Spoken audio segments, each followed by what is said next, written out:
गरिबी, संघर्ष आणि अपमानातून उभा राहिलेल्या एका सामान्य माणसाची ही प्रेरणादायी यशोगाथा आहे. ही कथा तुम्हाला शिकवेल की कष्टासोबत चांगली कर्म आणि विश्वास असेल तर नशीबही बदलतं. ही कथा शेवटपर्यंत नक्की ऐका आणि अशाच प्रेरणादायी कथा पाहण्यासाठी आपल्या या चॅनेलला नक्की सबस्क्राईब करा.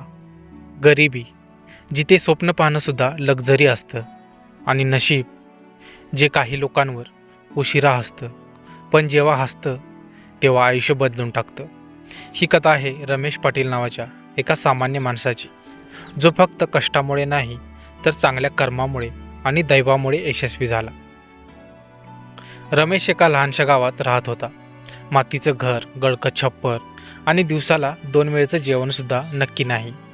वडील वारलेले, आई आजारी, शिक्षण अर्धवट. सकाळी तो मजुरीला जायचा, संध्याकाळी आईच्या औषधांसाठी पैसे जमवायचा. लोक म्हणायचे कितीही कष्ट केले तरी याच्या नशिबात काही नाही. पण रमेश कधी कुणाचं वाईट चिंतलं नाही. कोणी उपाशी असेल तर स्वतःचा घास देणारा तो माणूस होता.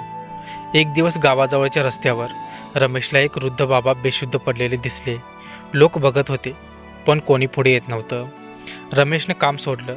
स्वतःच्या खिशातले शेवटचे पैसे खर्च करून त्यांना दवाखान्यात नेलं. डॉक्टर म्हणाले, वेळीच आणलं नसतं तर वाचले नसते. बाबांनी फक्त एवढंच म्हटलं, बाळा, देव तुझं कधीही वाईट होऊ देणार नाही. रमेश हसला, कारण त्याला देवावर विश्वास होता, पण अपेक्षा नव्हती. काही महिन्यांनी गावात एक मोठी कंपनी आली. रस्त्याचं काम, गोडाऊन आणि भरती. रमेशकडे डिग्री नव्हती, ओळख नव्हती, पैसे नव्हते, तरीही तो गेला. तिथेच तो वृद्ध बाबा कंपनीचे मुख्य अधिकारी निघाले. त्यांनी रमेशला ओळखलं आणि संपूर्ण गर्दीत म्हणाले, हा माणूस माझा जीव वाचवणारा आहे, याला संधी मिळायलाच हवी. त्या दिवशी रमेशला नोकरी मिळाली.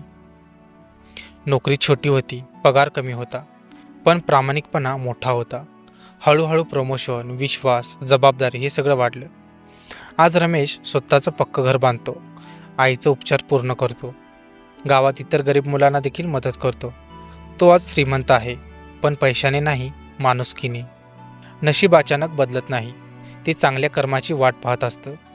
जर आज तुझं आयुष्य कठीण आहे तर लक्षात ठेव, देव उशीर करतो पण अन्याय करत नाही. तर मित्रांनो, आजची स्टोरी तुम्हाला कशी वाटली ते कमेंटमध्ये नक्कीच सांगा. तुम्हाला जर हा व्हिडिओ आवडला असेल तर व्हिडिओला लाईक आणि आपल्या चॅनेलला सबस्क्राईब करायला विसरू नका. भेटूया अशाच एका नवीन आणि सत्य घटनेमध्ये. तोपर्यंत धन्यवाद.